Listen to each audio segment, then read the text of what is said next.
मागच्या 30 वर्षांपासून जर महाराष्ट्राचं राजकारण बघितलं तर ज्या व्यक्तीच्या उल्लेखाशिवाय पूर्ण होऊ शकणार नाही, ज्येष्ठ नेते छगन भुजबळ माझ्यासोबत आहेत. सर, खूप खूप स्वागत सकाळ सरकारनामामध्ये.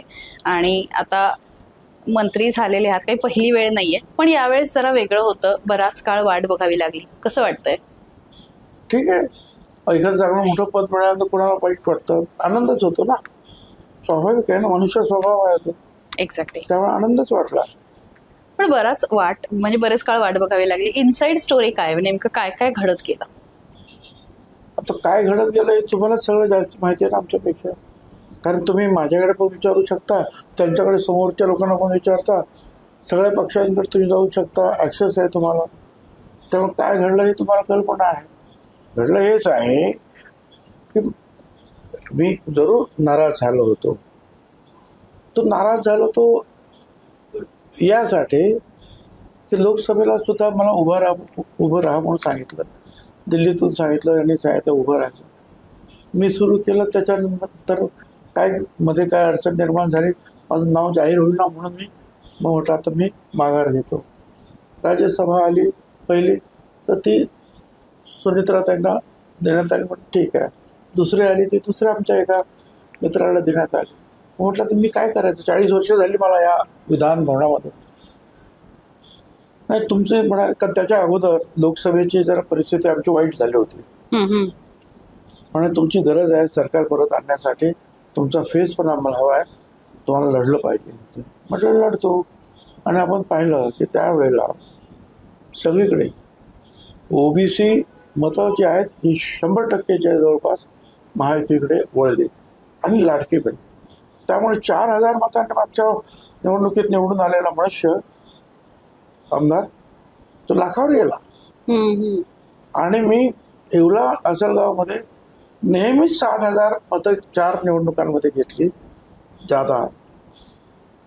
तिथे मात्र मी अर्ध्यावर आलो मताधिक्य. त्याचं कारण ते अंतरवाली सराटीचे नेते ते 2 दिवस रात्री 2-2 वाजेपर्यंत बसले, लोकांना समर्मित केलं.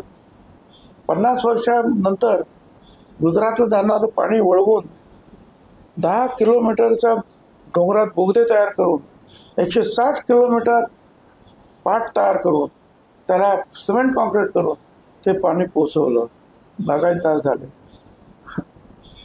स्टेजवर माझा सत्कार करताना माझे पाय धुतले. 30 माणसं दुर्दैवानं ज्या 2 महिन्यांनी निवडणुकीला माझ्या विरोधात गेली. काय करायचं का आता, अशी परिस्थिती झाली. म्हणजे लोकांनी समजलं होतं की भुजबळ निवडून येणार नाही, मुंबईत ही सभा. पण मी निवडून आलो. आणि मग त्यांची असा एक चर्चा झाली पार्टीच्या आमच्याशी की तुम्ही आता राजीनामा द्या आणि राज्यसभेवर जा, तुम्ही तिथलं एक आम्ही राजीनामा घेतो. हे खरं आहे, मला जायचंच आहे, माझी इच्छा आहे, अजूनही इच्छा आहे. पण प्रश्न असा आहे, आज या परिस्थितीत मी ताबडतोब गेलो तर गावामध्ये प्रत्येक गावागावात रिफ्ट झालेली आहे समाजामध्ये प्रचंड. काय आणि या सगळ्या बलवान लोकांसमोर सगळी लहान, म्हणजे ओबीसी, भटक्या, मुक्त, दलित, आदिवासी, मारवाडी, गुजराती, मुसलमान सगळे एकत्र होऊन, आणि काही आमचे फार बोटावर मोजायचे मोठ्या समाजाचे, मराठा समाजाचे लोक, ह्या सगळ्यांनी प्रयत्न करून मला निवडून आणलं. गावागावामध्ये आज सुद्धा वितुष्ट निर्माण झालं. मी म्हटलं आता शक्य नाही. काय हे वातावरण जोपर्यंत निवडत नाही तोपर्यंत मी माझ्या मतदारांपासून लांब जाऊ इच्छित नाही. कारण माझा जन्म इथला नाही, येवल्याचा नाही, मी नाशिकचा. 80 किलोमीटर लांब आहे ते. माझी काही प्रॉपर्टी नाही तिथे, फक्त ऑफिसच्या भागात. ते पण आता केलं निवडून आल्यानंतर. तरी सुद्धा हे लोक मला 60-60 हजार मताने निवडून देत आहेत. आणि आता तर अशी परिस्थिती निर्माण झाली. परिस्थिती निवळेल, गैरसमज दूर होतील 2 वर्षांनी. काय ते म्हणाले ठीक आहे, विचार करू. आणि ऐन वेळा माझं नाव नाही आलं. मग मला निश्चितपणे वाईट वाटलं की हा माझ्यावर एक अन्याय झाला म्हणा किंवा काही म्हणा. आणि स्वाभाविक आहे, ह्या राष्ट्रवादी काँग्रेस पक्षाचा मी फाउंडर मेंबर आणि फाउंडर महाराष्ट्राचा अध्यक्ष आहे पहिला. त्यावेळेला फूट पडली त्या दिल्लीतून काँग्रेस पक्षातून अनेक नेते, काही नेते आजही आहेत, त्यांनी आमंत्रण की तुम्ही जाऊ नका, तुम्ही मुख्यमंत्री म्हणून नाव जाहीर करतो. पण पवार साहेबांनी आम्हाला त्यावेळेला जवळ केलं होतं. शिवसेना सोडताना मंडळ आयोगाची अंमलबजावणी करून आमच्यावर एक उपकार त्यांनी केले. म्हटलं मी त्यांच्याबरोबर राहणार. आणि तेव्हापासून ते घर आपण जे बांधत होतो त्यावेळेला पवार साहेब आणि मी आम्ही दोघंच अख्ख्या महाराष्ट्रात फिरत होतो. आमचे जिल्हाध्यक्ष सुद्धा नव्हते, बॉडी सुद्धा नव्हते. कारण 6 महिने अगोदर निवडणूक आली पडदिशी. का तर म्हणजे आता काँग्रेस धुवगली आहे, यांची पण निवडणूक घेऊन टाका इंडिया शायनिंगच्या वेळेला बीजेपीने ठरवलं. आणि मग त्यावेळेला वेळ कमी मिळाली आणि काँग्रेसचे 7-8 जास्त निवडून आले, आमची कमी आली. पण एवढं एकमेकाच्या विरुद्ध आम्ही लढून सुद्धा 2 पक्षाचे आमच्या आमदारांची जे आहेत मतं सरकार बनवण्यासाठी तयार झाली होती. एवढं मताधिक्य आम्हाला मिळालं. त्याच वेळेला आम्ही म्हटलं त्यावेळेला सुशीलकुमार शिंदे वगैरेचे मंडळी होती, मनोहर जोशी होते, राजदीप सरदेसाई साहेब त्यावेळेला प्रश्न विचारत होते. त्यावेळेला मी सांगितलं आपण एकमेकाच्या विरुद्ध लढलो तरी सुद्धा जनतेनं सरकारच्या बाजूने मतदान केलं नाही. मॅन्डेट त्यांच्या विरुद्ध आला. आता जर आपण चुकीचं वागलो तर लोक निराश होते. आपण जरा तुम आप बडे भाई हम छोटे भाई है, चलिए सरकार बनूया, न तर हे लोक जाऊन सरकार बनवते. आणि ती भूमिका घेऊन आम्ही तुझ्या भूमिका घेतली. जे काही शक्य होतं जास्तीत जास्त मोठं पद ते पवार साहेबांनी मुख्यमंत्री मला दिलं, होम मिनिस्ट्री मला दिली आणि त्यातून मी काम करते. नाही पण म्हणजे तर त्यामुळं असं वाटतं की आपण हे घर मोठं केलं, या घरावर काहीतरी आपला अधिकार आहे. कोणीतरी असं बाहेरचं मनुष्य येईल भाडेकरू सारखा 5-5 वर्षांनी घरं बदलणार आणि तो आपल्याला शिकवत असेल तर वाईट वाटतं, फार राग येतो मनामध्ये. आणि हे घर बांधण्यामध्ये माझा हात आहे रे, कष्ट घेतले आहेत आणि तुम्ही बाहेरून आम्हाला सांगता असं. मी खरं तर त्या पण ते आता ठीक आहे. आम्ही म्हटलं आता देर आहे दुरुस्त आहे, हम सब लोग ठीक आहे, खतम. राजकारणामध्ये सगळ्या गोष्टी असं घ्या मनात आले कधीच पडत नाही. काही ना काहीतरी अडचणी निर्माण होतात. अनेक सिनियर करस्पॉन्डंट आहे, त्यांना माहिती आहे माझ्या एवढ्या वर्षाची कारकीर्द, 50, 55, 60 वर्षाची जी काय असेल ती अपडाऊन चालू असतं. माझा हाच खरं तर मुद्दा होता. यालाच पकडून मी विचारणार होते की शिवसेनेच्या कोअर ग्रुपमध्ये तुम्ही होतात. राष्ट्रवादी जेव्हा एकत्र होती तेव्हा निर्णय प्रक्रियेमध्ये भुजबळ साहेबांचं नाव होतं आणि आता अजित पवारांचा पक्ष आहे, अजित पवारांची राष्ट्रवादी आहे. मग काय फरक पडला? तो फरक काय आहे? मला काही माहिती नाही. तो प्रश्न मला असं वाटतं त्यांच्यासाठी आहे. पण त्यांना असं वाटत होतं, आता ते म्हणतात की आम्हाला असं वाटत होतं की भुजबळांची इच्छा होती राज्यसभेवर जाण्याची, म्हणून आम्हाला त्यांना राज्यसभेत पाठवायचं होतं. पण आजची परिस्थिती ही तशी नाही, म्हणून मी सांगितलं मला आता नाही, 2 वर्ष मी जाईल. एक मुद्दा हा वारंवार येतोय की धनंजय मुंडे कुठेतरी बाहेर गेलेले आहेत आणि मग अशा वेळी ओबीसी नेतृत्व म्हणून आता भुजबळांची पक्षाला गरज भासली. स्थानिक स्वराज्य संस्थांच्या निवडणुका आहेत आणि म्हणून भुजबळांना पुन्हा एकदा असं तुमचं मत आहे. पण एवढे वर्ष 91 पासून का मंत्रिमंडळात आहेच ना. ज्या ज्या वेळेला माझ्या पक्षाचं मंत्रिमंडळ झालं त्यावेळेला प्रमुख भूमिकेत आहे. ते काहीतरी असणार, काहीतरी लोकांना वाटत असेल काहीतरी. मुंबईचं मी 2 वेळा महापौर आणि आमदार, 2 वेळा. आणि त्यानंतर 85ला पहिला आमदार झालो, 91ला पहिला मंत्री झालो, कॅबिनेटचा महसूल मंत्री, सुधाकर नाईक मुख्यमंत्री. पवार साहेब आले, त्यांच्या मंत्रिमंडळामध्ये गृहनिर्माण मंत्री, हाऊसिंग मिनिस्टर. सरकार आमचं गेलं, शिवसेना बीजेपी मनोहर जोशी यांचं सरकार आलं. मी काँग्रेस पक्षाचा विरोधी पक्ष नेता झालो, काँग्रेस वर्किंग कमिटीचा सदस्य झालो. दुर्दैवानं पवार साहेबांना पार्टीच्या बाहेर काढलं काँग्रेसच्या, त्यावेळी पवार साहेबांबरोबर गेलो. पवार साहेबांनी मी परत आम्ही दुसरं जे आहे अपक्ष उभा केला आणि तेव्हापासून प्रत्येक वेळेला मला कधी सांगावंच लागलं नाही की मला मंत्रिमंडळात घ्या. बरोबर. ज्या ज्या वेळेला संधी आली मंत्रिमंडळ बनणार त्यावेळेस भुजबळ असणारच. आता त्यांना काहीतरी वाटलं असेल, काय अडचण निर्माण आहे मला काही सांगता येत नाही, पण जे काय केलं तर त्यांचं म्हणणं की आम्हाला तुम्हाला तिकडे राज्यसभेवर पाठवायचं होतं. पण ठीक आहे. तुमच्या भाजप प्रवेशाची खूप चर्चा होती मधल्या काळामध्ये. म्हणजे फडणवीसांनी कौतुक केलं, शहांनी जवळ येऊन बसवलं वगैरे. भाजपाबद्दल मी भाजपच्या विरुद्ध फार लढलेलो आहे. माझ्या एवढा कडवटपणे भाजपच्या विरुद्ध महाराष्ट्रात तरी कोणी लढला नसेल, लक्षात ठेवा. पण मी जेव्हा पाहिलं की आताच पहा ना, जातगणना आम्ही 35 वर्षाची मागणी आहे माझी. रामलीला मैदान दिल्लीपासून तो पटना बिटना सगळ्या अनेक 3 लाख 5 लाख 7 लाखांनी जातगणना करा. मोदी साहेबांनी मान्य केलं. भाटिया कमिशन झालं, त्याने आमचं ते आहे घाईमध्ये काहीतरी रिपोर्ट केला किंवा आपलं आरक्षण जाऊ नये म्हणून. त्यामुळे आमचं आरक्षण फार कमी होत होतं. मी फडणवीस साहेबांना भेटलो, म्हटलं आता मदत केली पाहिजे मला. त्यांनी फोन केला सरकारी वकिलांना, समीर भाऊ भुजबळ, महेश कोकाटे, आपलं महेश झगडे, ती मंडळी केली. इंदिरा जयसिंगांना भेटली, आमचा एक दुसरा वकील गोपाळ शंकरांना भेटली, तुषार मेहता साहेबांना भेटले, भारतीय वकील, अनेकांना सगळ्यांना भेटले. आणि मग जे विचारलं की आम्हाला आमचं पूर्ववत आरक्षण द्या, जे मंडळाने दिलं, जे 9 न्यायाधीशांनी सुप्रीम कोर्टाच्या घटनापीठानं मंजूर केलं, ते 27% आमचं आरक्षण द्या आम्हाला. हे बाठ्या विषय आम्हाला मंजूर नाही. आणि सगळ्यांना विचारलं सुप्रीम कोर्टामध्ये, न्यायमूर्ती महोदय सगळ्यांनी सांगितलं आम्हाला मंजूर. प्रश्न म्हटला, आमचं आरक्षण आम्हाला परत मिळालं. पण मदत झाली ना सरकारची, फडणवीसांची, बीजेपीची.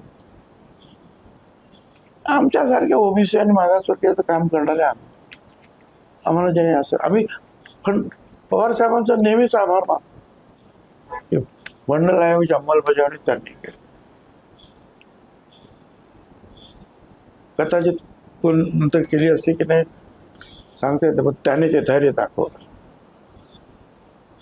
आमची मागणी ज्याच्यासाठी शिवसेनेतून बाहेर पडलो, त्यावेळेस शिवसेनेतून बाहेर पडले आजच्यासारखं सोपं होतं का?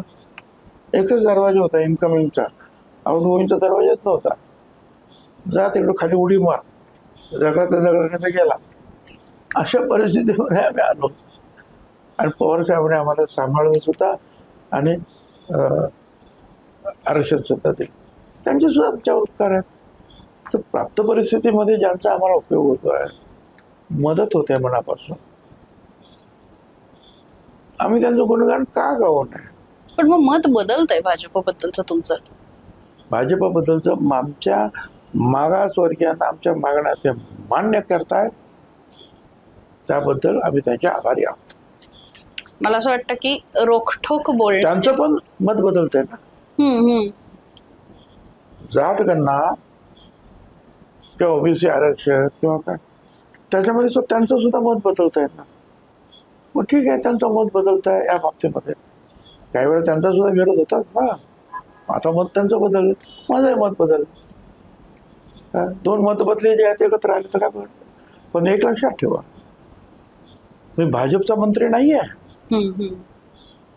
फडणवीसने आग्रह धरला, बाकीच्यांनी आग्रह धरला तरी किंवा पण मी मंत्री अजितदादा पवार गटाचा. हे जे बाहेरचे टीका करणारे आहेत ना, ते विसरतात. फडणवीस अरे फडणवीस मंत्रीच नाही आहे. अजितदादांनी कोणाला मंत्री करावं अजितदादा ठरवणार, फडणवीस ठरवणार का? आणि फडणवीसाच्या हातात ठरवण्याचं एवढं असतं तर त्यांनी मग त्याच वेळेला नागपूरलाच केलं असतं. त्यावेळेला त्यांचं मत होतं घ्या म्हणून. पण प्रत्येकजण आपापला पक्ष जो आहे आपापले लोक ठरवतो. ते अजितदादांनी ठरवलं, प्रफुल्ल पटेल आणि तटकरेंनी ठरवलं म्हणून झालं. त्यामुळे त्यांना काहीतरी त्यांच्यावर तरी हे काय आक्षेप काय, भ्रष्टाचाराच्या मांडीला मांडी लावून बसले, आता कसं काय आमचं. अरे 2019ला ज्या वेळेला उद्धवजी ठाकरेंचं सरकार आलं त्यावेळेस शिवाजी पार्कवर मला शपथ घ्यायला लावली ना, आणि तेव्हापासून मी त्यांच्या मांडीला मांडी लावून बसलो. माझ्या शेजारी शिंदे साहेब, त्यांची पण मांडीच होती आणि काय अडचण होती. आणि त्या सगळ्यांना मला सांगायचं पुन्हा की माझ्या वर्षाचे आरोप, मी तर जेल होऊन आलो, पण माझी कोर्टात केस होते आणि या कोर्टामध्ये आम्ही सगळे उभे राहिल्यानंतर त्यांना सांगितलं आम्हाला या केसमधून बाहेर काढा, केस चालवण्याची आवश्यकता नाही. म्हणजे का, कसं काय होणार. म्हटलं जय महाराष्ट्र सदन बांधलं, एवढं 5 स्टार हॉटेल सारखं, जे 12-13 वर्ष वापरत आहेत. त्याच कॉन्ट्रॅक्टरने RTOचं 5 स्टार ऑफिस बांधलं, त्याने तिकडं हाय माउंट बांधलं. त्याला किती पैसे दिले सरकारने हे विचारा ना. विचारलं सरकारनं, कोर्टाने, सांगा किती पैसे दिले. त्याने म्हणे आम्ही अजून एकही पैसा दिला नाही. अरे तुम्ही एकही पैसा दिला नाही आणि भुजबळांनी 25,000 कोटी कमवले. कसे काय कमवले. मग 10,000 कोटी, मग 800 कोटी, मग आमकं मग आमकं काय काय. म्हणून मला सांगा तुम्ही काय, कशावरती केस चालवायची ते सांगा. काय सांगणार होते ॲडव्होकेट, काय सांगणार, त्यांच्या हातात का.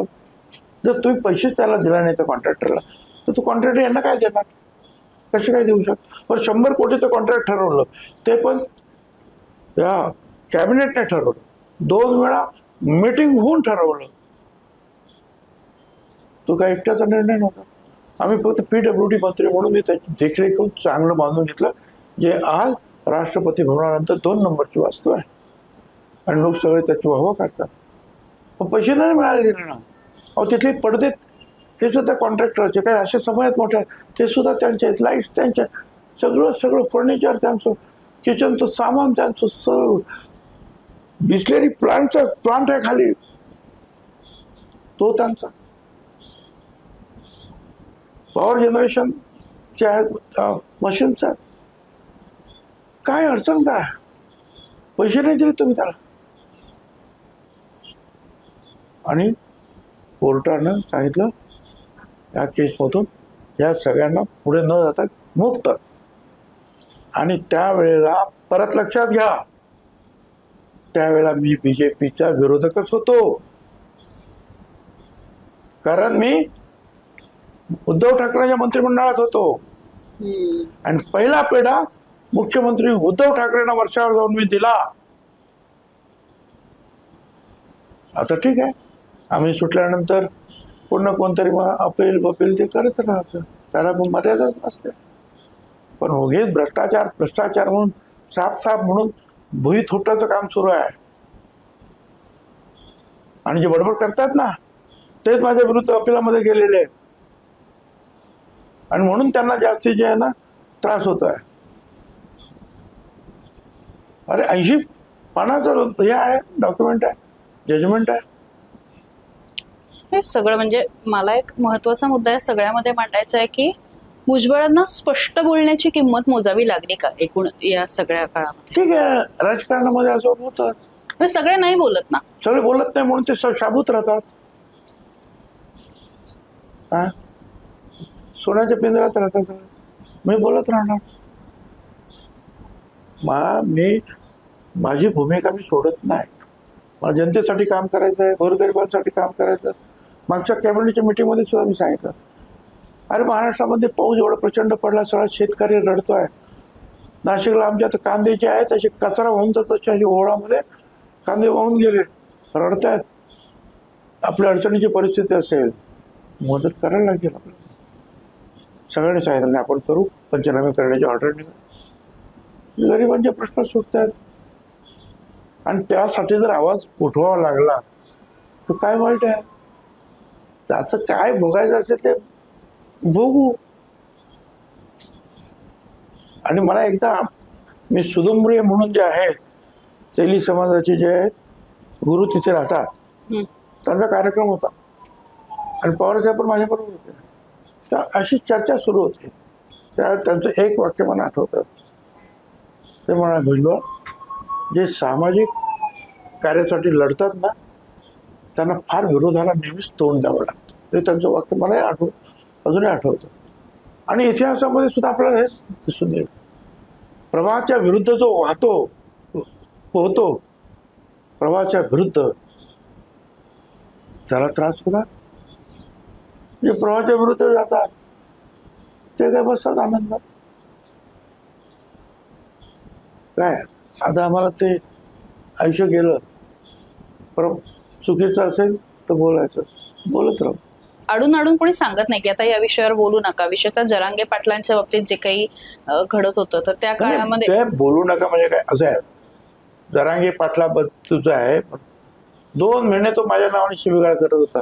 माझे कोण आहे ही बोलली, काय म्हणे, कशामुळे, जाऊ दे मुलगे, मला माहिती होतं कोण. पण ज्यावेळेला बीड शहर पेटलं, आमदारांची घरं पेटवण्यात आली, जीव धोक्यात घालण्यात आले, हॉटेल्स पेटली, पोलीस जणू काय नाहीच तशी परिस्थिती, फायर ब्रिगेड नाही, त्यावेळेला मी जे पाहिलं, तुम्हीच दाखवलेलं चित्र, मी बीडला गेलो, मी बघितलं, म्हटलं नाही, मला आता उतरावं लागेल लढ्यात. मी तिथेच अशा तुमच्या समोर जे आहे प्रेस कॉन्फरन्स घेऊन सांगितलं की मी आता उभा राहील. 17 ऑक्टोबरला मीटिंग ठरली, त्याच जालन्यात जवळपासच आंतरप्रदेशाच्या जवळ. 16 ऑक्टोबरला मी माझा राजीनामा पाठवला मंत्रिपदाचा की मी रॅली अटेंड करण्यासाठी, ॲड्रेस करण्यासाठी, भाषण करण्यासाठी चाललो आहे. साहजिक आहे, मी सरकारच्या विरुद्ध बोलणार. हा माझा राजीनामा, तुम्हाला अडचण नको. मी राजीनामा दिला. अर्थात रस्त्यामध्ये अनेक फोन आले यांची, सगळ्यांचे, मुख्यमंत्री शिंदे सगळ्यांचे, तुम्हाला काय बोलायचं तर बोला, परंतु राजीनामा बोलवणार. म्हणजे ठीक आहे. 2.5 महिने मी बोललोच नाही. काय, आणि मला तरी विधानसभेत विचारत राहिले अगदी विरोधी पक्ष नेते पृथ्वीराज चव्हाण, बाबू तुम्ही एवढं विरुद्ध बोलता, सरकार राजीनामा का नाही देत, राजीनामा. तरी मी गप्प, कारण मी सांगितलं मी नाही बोलणार. पण ज्यावेळेला एक आमदार काय या भुजबळाला लाच घालून मंत्रिमंडळातून बाहेर काढा, त्यावेळेला मी नगरला 3 लाखाच्या सभेत बोलवलं.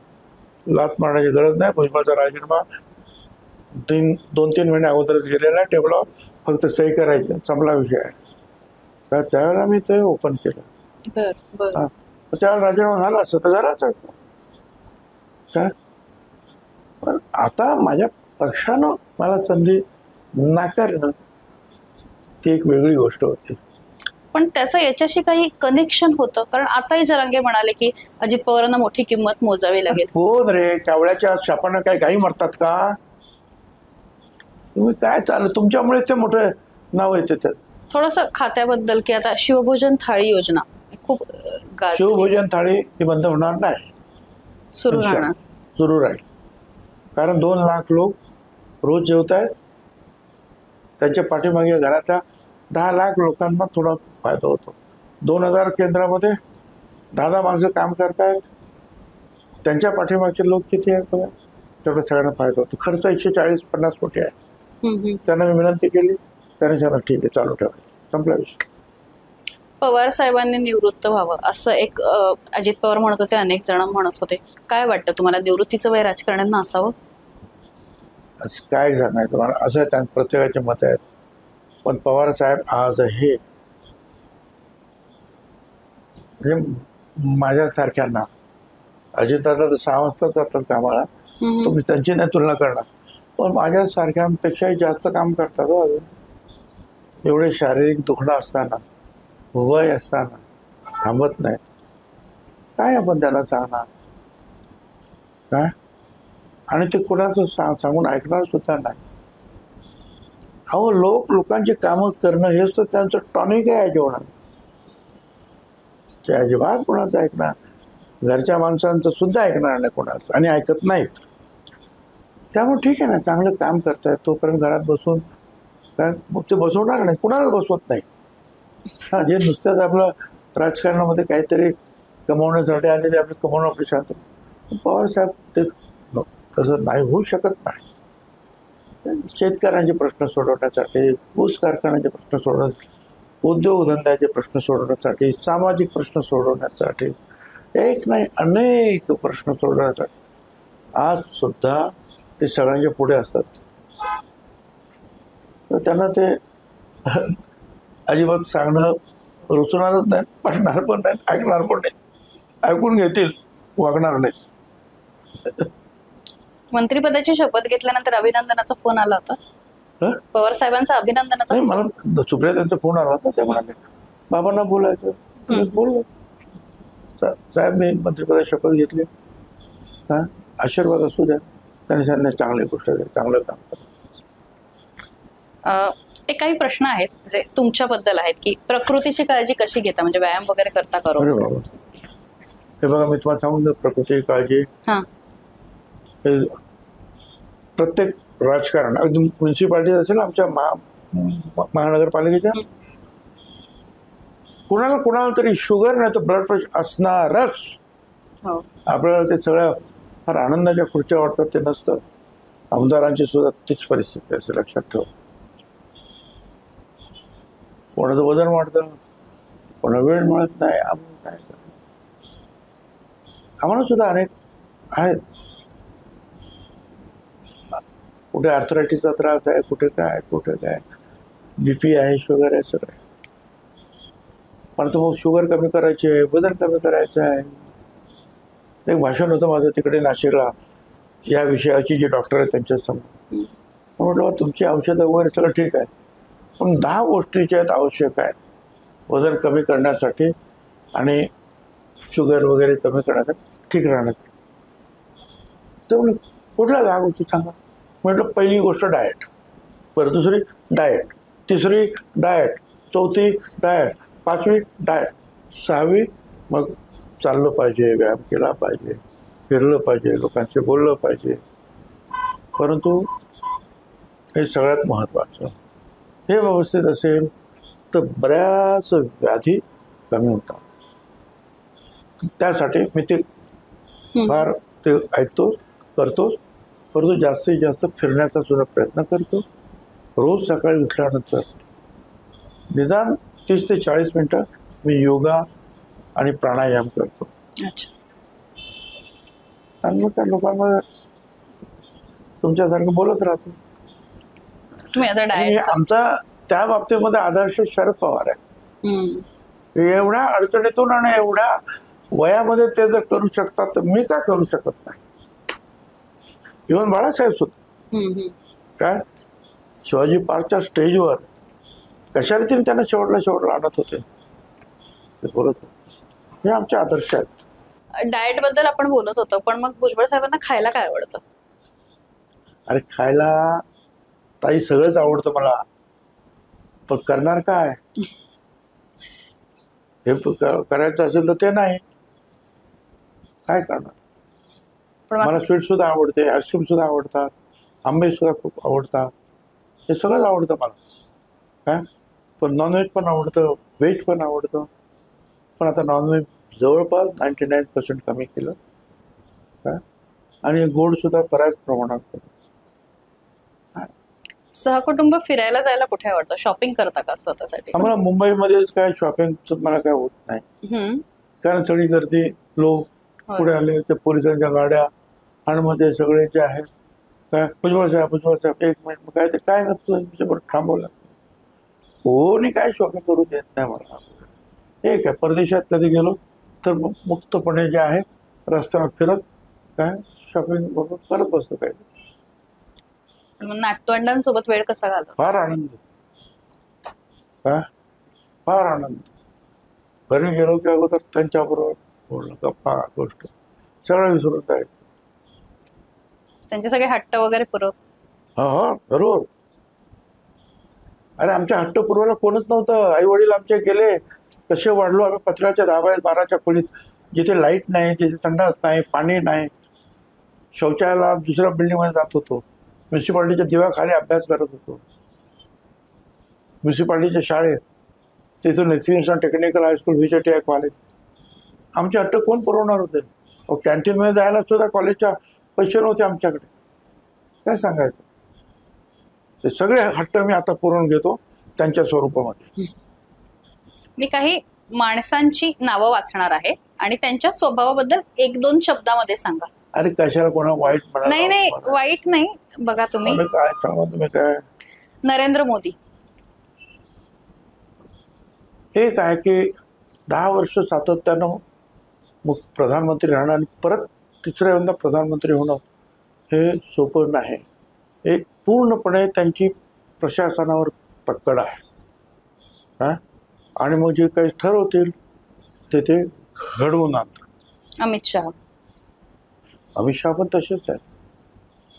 प्रत्येक लहान सहान गोष्टीमध्ये पक्षाच्या बाबतीमध्ये लहान सहान कार्यकर्त्यांपर्यंत ते पोहोचू शकतात. नक्की तिथे काय झालं, तिकडे काय प्लॅनिंग कशी करायची ते डोकं त्यांचं. अजित पवार. सकाळ 6 पासून 6 वाजल्यापासून रात्रीपर्यंत काम ज्याला ढोर मेहनत म्हणतात ना, तशी मेहनत करतात लोकांसाठी. इकडे जा तिकडे जा तिकडे जा. अत्यंत कष्टाळू मनुष्य. देवेंद्र फडणवीस. प्रचंड ग्रास्पिंग पॉवर असलेला मनुष्य, प्रचंड. आणि सर्व मागासवर्गीयाबद्दल जे आहेत लहान समाज प्रेम असलेला. एका वाक्यामध्ये प्रशासनाचं काय चाललंय समजतंय. विषय कुठलाही असू देत, पूर्ण ज्ञान त्यांना आहे. ते इंडस्ट्रीचं असेल, ते हाऊसिंगचं असेल, ते शेतकऱ्यांचं असेल, ते आणखीन कोणाचं असेल, पूर्णपणे त्यांचं जे त्या कॉम्प्युटरमध्ये भरलेलं असतो आणि व्यवस्थित त्याची मांडणी होत असते. एकनाथ शिंदे. एकनाथ शिंदे हे असं आहे की आनंद दिघे यांच्या तालमीत तयार झालेले. शिवसेनेत अगोदर सगळे धाडसीच होते. आनंद दिघे पण धाडसे होते, ते सुद्धा धाडसी आहेत आणि सगळ्या आपल्या कार्यकर्त्यांना आणि आमदारांना सांभाळतात. गोपीनाथ मुंडे.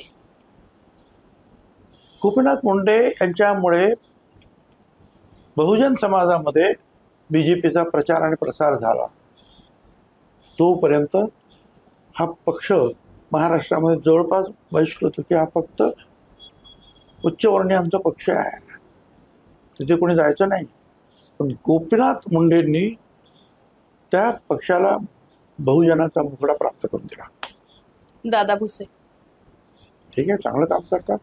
त्यांना दिलेली जी काही भूमिका आहे ते पार पाडतात. गिरीश महाजन. गिरीश महाजन. त्यांना तर संकटमोचक म्हटलेलं आहे. त्यांना जायला सांगितलं एखादा प्रश्न सोडायला, मग सगळं सोडून ते जाणारच आहे.